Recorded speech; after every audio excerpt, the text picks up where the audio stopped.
চিন্তা আমাৰ বহুত মানুহক চিন্তা কৰি থকা দেখা যাওঁ আসলতে চিন্তা কি চিন্তা বহুতে চিন্তা কৰে আৰু নিজৰ সময়বোৰ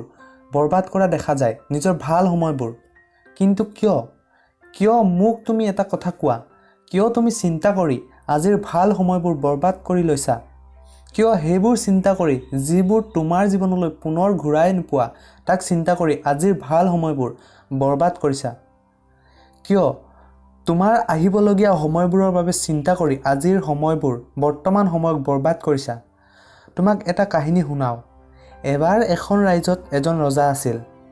হি তেওঁলোকৰ ৰাজ্যৰে এজন পূজাৰীৰ পৰা এনে এটা তাবিজ খুজিলে আৰু ক'লে প্ৰভু মোক এনে এটা তাবিজ দিয়া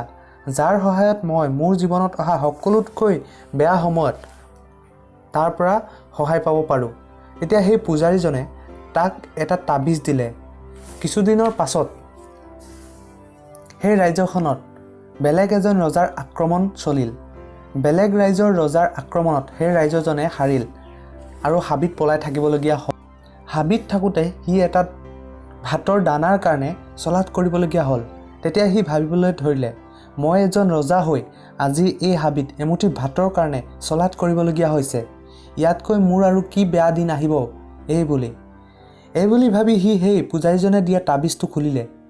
সেই তাবিজটো খুলি সি দেখিলে যে তাত লিখা আছিল সকলো ঠিক হৈ যাব তেতিয়া সি বুজিলে সময় সদায় একেদৰে নাযায় তাৰ বাবে সি পুনৰ মনত সাহস গোটাই নিজৰ এটা সৈন্যবাহিনী বনাই পুনৰ সেই ৰাজ্যৰ ৰজাজনৰ ওপৰত আক্ৰমণ কৰিলে আৰু যুদ্ধত জিকি পুনৰ ৰজা হ'ল ইয়াৰ পৰা কি শিকিব পাৰোঁ ইয়াৰ পৰা শিকিব পাৰোঁ যে সময় সদায় একেদৰে কাৰো বাবে হৈ নাথাকে সময় সদায় সলনি হয় কেতিয়াবা তোমাৰ জীৱনত ভাল সময় আহিব পাৰে আৰু কেতিয়াবা বেয়া মাত্ৰ তুমি ধৈৰ্যৰে পাৰ কৰিব লাগিব সেই বেয়া সময়বোৰ এই সকলোবোৰ সময় তুমি ধৈৰ্যৰে সাহসৰে অতিক্ৰম কৰিব লাগিব তেতিয়াহে তুমি এই জীৱনত সফলতা পাব পাৰিবা চিন্তা কৰি থাকিলে তুমি এই জীৱনৰ পৰা একো নোপোৱা মাত্ৰ পাব পাৰিবা কিছুমান তোমাৰ ডিপ্ৰেছনৰ বাবে হোৱা বেমাৰ দুটা হিল আছিল ডাঙৰ হিল এটা হিলক সকলো মানুহে পূজা কৰে আৰু আনটোৰ ওপৰত মাৰি নাৰিকল ভাঙে তাকে দেখি বাহিৰৰ নাৰিকল ভঙা হিলটোৱে ভিতৰত থকা মূৰ্তি হিলটো সুধিলে বন্ধু তোমাৰ গাত এনে কি গুণ আছে যাৰ বাবে তোমাক চাবলৈ আৰু তোমাক পূজা কৰিবলৈ বহুত দূৰ দূৰণিৰ পৰা মানুহ আহি শাৰী পাতি থাকেহি ৰাতিপুৱাই আৰু মোৰ গাত নাৰিকল মাৰি ভাঙে তেতিয়া মূৰ্তি হিলটোৱে ক'লে বন্ধু কাৰণ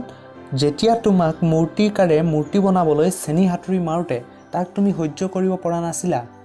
কিন্তু মই সহ্য কৰিছিলোঁ সেই মূৰ্তিকাৰৰ চেনিৰ হাতুৰিৰ কোব যাৰ বাবে সেই মূৰ্তিকাৰজনে মোক এটা ধুনীয়া মূৰ্তি বনালে আৰু যাৰ বাবে আজি মোক সকলোৱে সন্মান কৰে আৰু তুমি সেই মূৰ্তিকাৰৰ চেনি হাতুৰিৰ কোব সহ্য কৰিব নোৱাৰাৰ বাবে আজি বাহিৰত নাৰিকল ভাঙি আছে তোমাৰ গাত মাৰি এয়াই সত্য কাৰণ যদি তুমি সেই বেয়া সময়বোৰত সকলো ঠিক হৈ যাব বুলি কাম কৰি যোৱা তেতিয়াহ'লে তোমাৰ লাইফত আহিবলগীয়া সময়বোৰ সুন্দৰ হ'ব তাকে নকৰি ডিপ্ৰেছনত থকা তেতিয়াহ'লে তুমি পাছত সেই চিন্তাৰ বাবে নতুন বেমাৰৰ সৃষ্টি হ'ব যাৰ বাবে তুমি নতুন ঔষধ খাবলগীয়াত পৰিব পাৰে তোমাৰ শৰীৰত আৰু ইয়াৰ বেয়া প্ৰভাৱ পৰিব যাৰ বাবে আজিৰ পৰা সেইবাবে সদায় জীৱনত কিপ কুৱাইট কেতিয়াও চিন্তা কৰি থমকি নৰবা সদায় আগবাঢ়ি যাবা কাৰণ সময় কেতিয়াও থমকি নৰয় আৰু তোমাৰ জীৱনটো সময়ৰ গতিৰ দৰে গৈ আছে সেইবাবে তোমাৰ সময়ও কেতিয়াবা সলনি হ'ব যদি মোৰ ভিডিঅ'টো চাই ভাল পালে তেতিয়াহ'লে লাইক কমেণ্ট আৰু শ্বেয়াৰ কৰিবলৈ নাপাহৰিব মোৰ চেনেলটো